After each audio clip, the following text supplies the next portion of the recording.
So we are going to jump into the second unit of the year, which has to do with culture. And so, if you kind of take a look at these different pictures, you can see some people across the world doing some interesting things in the way that, their particular group acts. Well, that's what kind of makes up culture, in the way they dress and the way they behave, the things that are important to them, the things that they value. You can see the crazy people in the middle at the bottom. They're using their phone, and that's important to them. Oh, that's actually kind of you guys. That's teenagers. But it's important to take pictures and then post them on the internet. Some people may say that's strange behavior. Whereas if you look over to the bottom left-hand corner, you can see something that's very different from your culture, where these people are dressing up for obviously something important, maybe a wedding, maybe some sort of rite of passage, maybe even a battle. We don't really know, but we know that probably the way they're dressing up is very important. So just kind of take a look at these pictures, and you kind of add all these pictures up, and really that's what we mean when we look at culture. Culture is a very fascinating thing. It's human created. It's and it's different. It's different within the same group. There's subgroups and subgroups, and that's kind of fascinating to study, to see all the different behavioral patterns and the ways that people do things and act and interact with one another based on what we call their culture. Okay, so let's dive into culture. And what is culture? So culture is a social creation, which means a group of people create it, and it's not a culture is not one person. A culture is a group, and those people share beliefs, attitudes. They do something in a certain situation over and over and over again. So, like for example, when you look at the picture on the bottom left-hand corner, these people are obviously praying, and this is what they do. They put their hands together. They oftentimes close their eyes. Sometimes they'll bow their heads. But whenever these people pray, they do the same behavior over and over again. And when we kind of add up all the shared beliefs, attitudes, practices, behaviors, and value of certain material objects, like that cow in the bottom right-hand corner, yes, that is a material object in certain cultures. That's culture. Okay. And what's kind of interesting about culture is it's just the different traits that make every group unique. Now, these traits can be what we call material and non-material. So these, even though these aren't key terms necessarily in terms of, compared to culture, you obviously need to make a key term card. Oh, and by the way, you can go to Schoology, and in the Week 10 folder, you should find the slides for key terms for Chapter 4.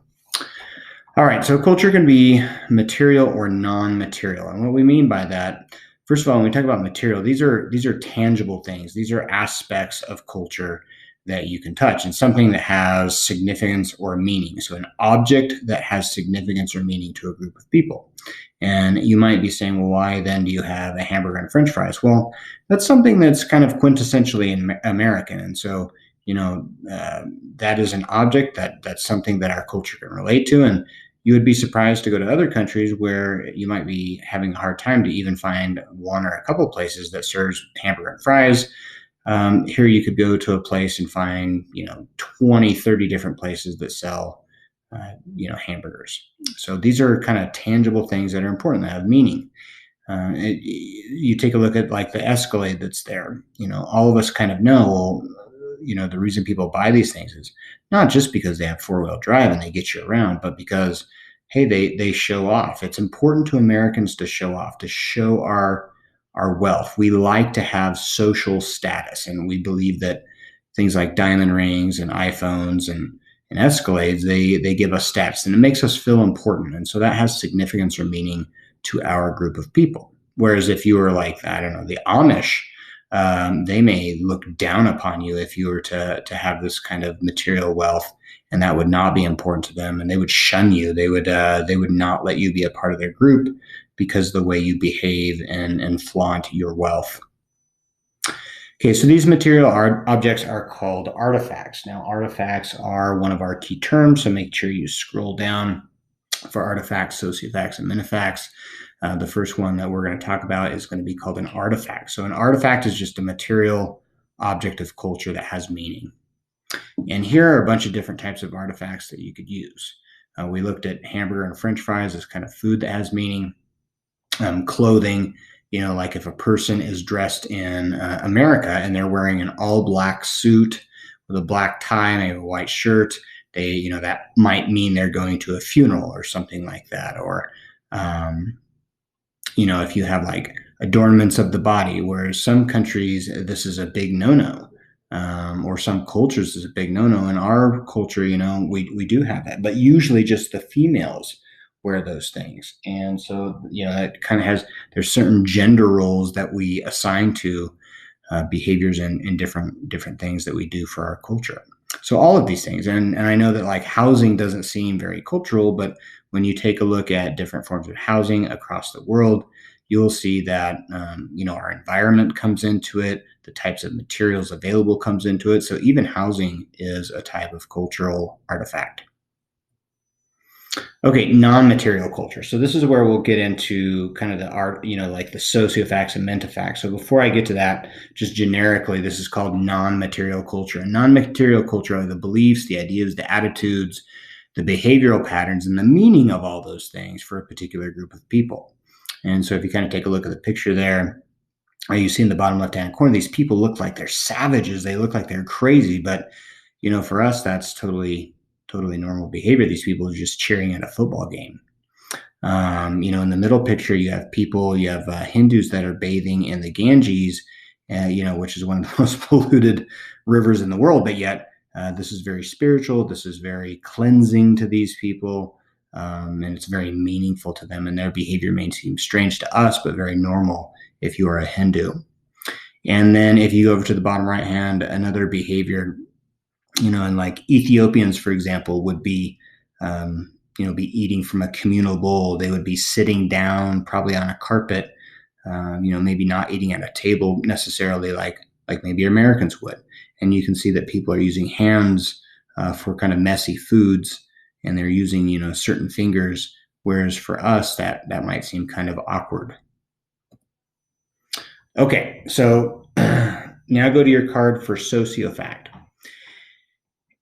We want to think of sociofacts as kind of the behaviors that regulate society. They're the things that kind of regulates how an individual functions relative to the rest of the group. And so kind of think about how when you're with different groups within your own culture, so you're with your family, okay, you're expected to act and behave in a certain way. And if you don't do that, people of your group, kind of the leaders of your group, so probably like with your family, it's your parents, they let you know, hey, that's not all right. If you're interrupting people, or if you're being mean to people, or if you're being a little too wild and crazy, those people are going to let you know. And so that's what sociofacts are. They're really behaviors of a cultural group. And, as you move around from culture to culture, not just like what you would think of like as your ethnic culture, but just from your classroom culture, that's going to be a different culture than just hanging out with your friends culture. Or maybe you're in band, so band culture, and everybody has their own kind of sociofacts in terms of the behaviors that regulate that particular group. Okay, so sociofacts are kind of the behavioral traits of a group or culture. That's a really kind of simple, basic definition. And we want to kind of think of, the sociofacts as how do these people behave, and what are some things that they do to kind of make the rest of the group behave with that group. And hey, if you don't if you don't follow the same kind of sociofacts, then that group is not going to be very inclusive to you. All right, so mentefacts are, if you get a book definition, you're going to get something for mentefacts like the enduring elements of a culture expressing its values or beliefs. And that may not make a lot of sense to you. And so let us just think of mentefacts as the meanings of kind of the sociofacts, kind of the meanings of the behaviors. And so I'm going to put up a picture, and what I want you to kind of think about is like, what's the artifact, what's the sociofact, and what's the mentefact in this picture? And not that you can do this with every single thing. Not every part of culture is going to have an artifact. Sometimes you just have sociofacts and mentefacts. But if you take a look at picture at, take a look at this picture, you're going to see that this woman is behaving very differently than, people in our culture. And so, the first couple things you notice is that maybe one, she's wearing rings around her neck, and that she's wearing kind of different colors or different kind of headdress compared to our people. But if we kind of focus on the rings, the ring is a tangible artifact that is a part of their culture, and we don't know who these people are necessarily unless we're given more information. But we know that probably that person's doing that for a specific reason. And we know that then, that's those rings represent an artifact. The sociofact then is the behavior. People are probably saying, "Hey, you need to do this. This is important to our people," and then the why of why they do it. Well, that would be the mentifact.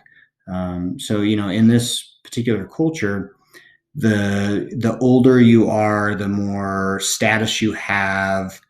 Those rings kind of represent status. It's kind of like us wearing, diamond rings, or having certain accomplishments, trophies, or something like that. These people wear rings around their neck to give them status. I know that seems strange to us, but some of the things we do seem strange to them.